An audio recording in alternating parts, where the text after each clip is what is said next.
17 years ago, on 25th July, Shauna was born. That name doesn't mean anything to you, but it means everything to me. Shauna is my little sister. 2 years later, after she was born, she was diagnosed with a very severe case of eczema. So severe that she was not able to sweat, so severe that she couldn't grow hair, so severe that her skin would dry up and tear, so severe that I felt the world was unfair, so severe and yet nobody cared.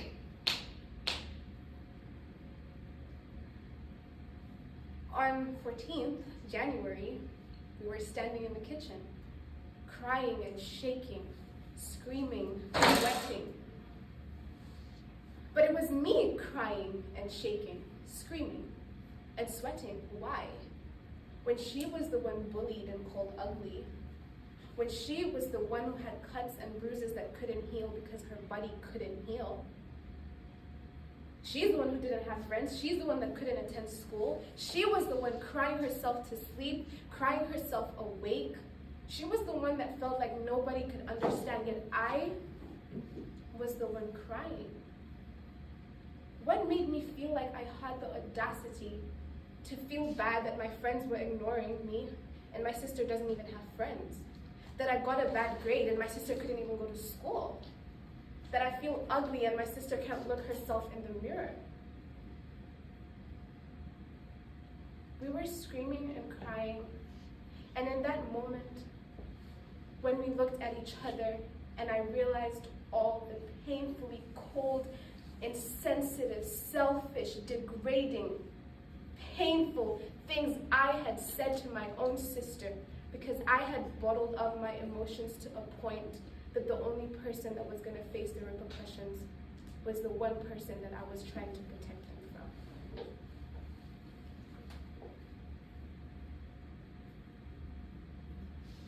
After this experience, I was desperate to understand what was going on.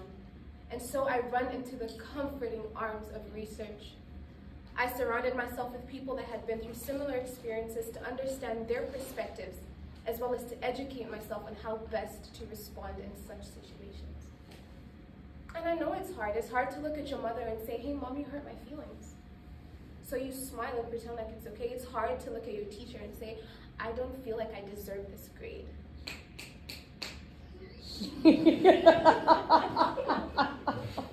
It's hard to look at your partner and say, I'm jealous.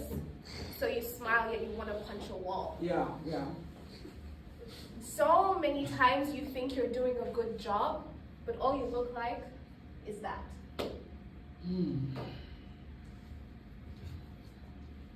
So today, I'm going to be talking to you about the sustainability of emotional expression through communication, the dangers associated with not doing so, and the steps that you can take to improving the way you communicate. So first, let's explore what this is in the first place. It's as simple as it sounds. It's the articulation of your thoughts and your feelings and your emotions to a person outside of yourself. You must be wondering, why is that important? Why should I care? It's because as human beings, it is inevitable for us to feel. However, you're not God. You cannot expect somebody to understand how you are feeling unless you tell them. You cannot expect someone to understand how best to approach a situation unless you tell them. So isn't silence just another means of selfishness? The first consequence of silence is slowly we lose our ability to sympathize. I'm not able to look at Priya and know, oh my goodness, what I said to you last Tuesday was really hurtful. And so if I cannot understand how you feel, I cannot connect with you. If I cannot connect with you, what makes me different from a robot? What makes me different from a machine? You must be thinking, Maybe I don't need someone to tell me how they feel. I can automatically know. I can already sympathize. But you are not an individual on this planet. We are a collective system of people. And it is important that we take that into consideration. The next is that our quality of relationship will suffer. Whether you see it happening slow or fast, it is inevitable that your relationships are going to just get gradually worse unless you communicate. According to Marcia Meditation Group,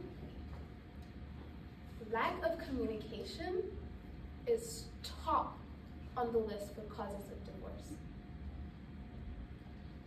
Lack of communication.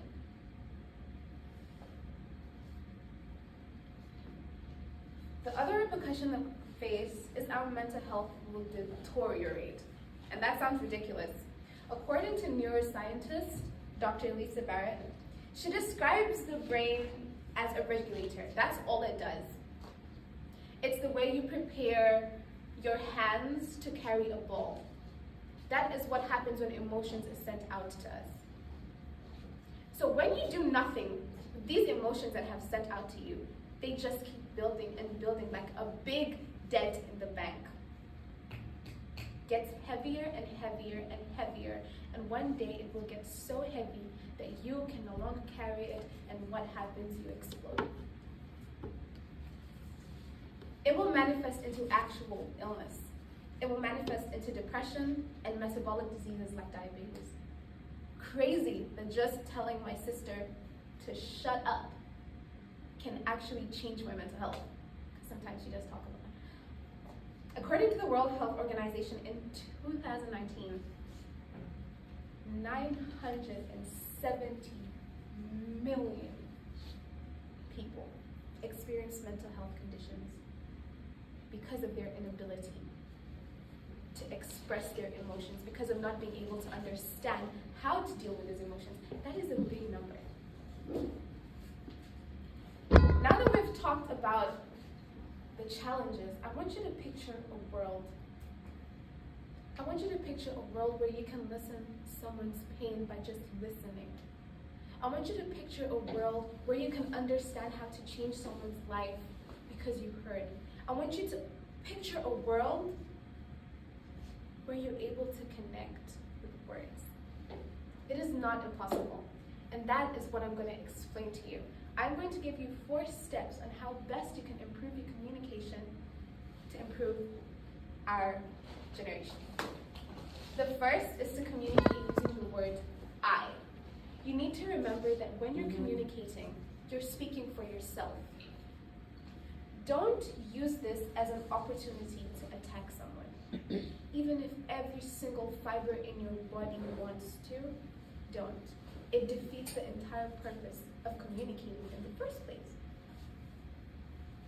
But be honest as you communicate, because it doesn't help anybody if you're telling them the wrong things that they need to know.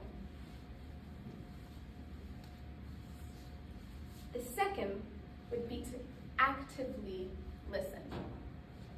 It's important to listen to things that contradict with how you feel, because that is how somebody else feels. You should be able to acknowledge somebody else's feelings while taking into consideration your own. You should be able to be receptive to what somebody else feels, because if that is not the case, that makes you a bit of a narcissist. I won't judge. But that is not how that works. According to Marcia Meditation again, lack of validation of feelings was a big cause of relationships ending in 83%. That is a very big, that is more than half. But the statistic that shocked me the most by New York Times was that 92% of the children that cut off their parents was for one common reason. They don't listen. Yeah. They feel unheard. They feel misunderstood. And they cut off their parents. But what you don't realize is we're doomed to repeat the same cycle. And we're all just going to become shallow fragments of what our deep family should have been. The next is respecting the other person's boundaries. Many people think that communication is disrespecting someone else's boundaries, but you could do that respectfully because you have to take into account that you are not fighting each other, you are fighting the problem together. And the last would be to discuss a way forward. Because when you don't discuss a way forward, you're just going to find yourself in the exact same position, misunderstanding each other. But as you listen to all this, you need to remember that it is okay not to be okay. Because I was sold this romanticized version of paradise where inside feels nothing, that outside should reflect it, I was bound by the shackles of inevitable pain. I was deceived that pretending to smile would make me happy. But all it did was slowly drain me of every bit of life that was inside of me. I was sold a fallacy that being okay is cool.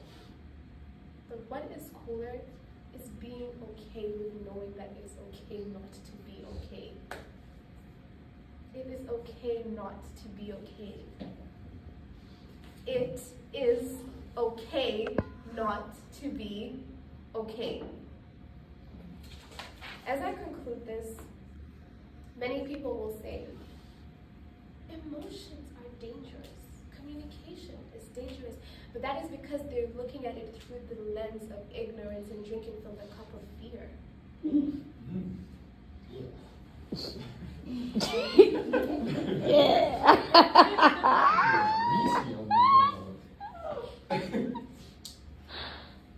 They enjoy the comfort of laziness, the discomfort of uncomfortability. I know it is difficult to stand in front of the person that you love and say, hey, you hurt me and I'm not okay.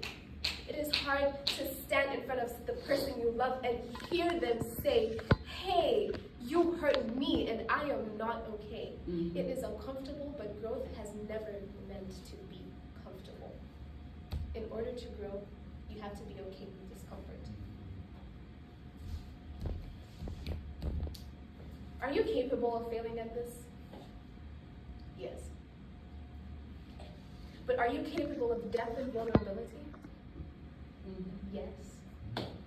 Are you capable of turning your weaknesses into strengths? Yes. Are you able to look for the depths where you're able to speak and communicate? Yes. Yes. Yes.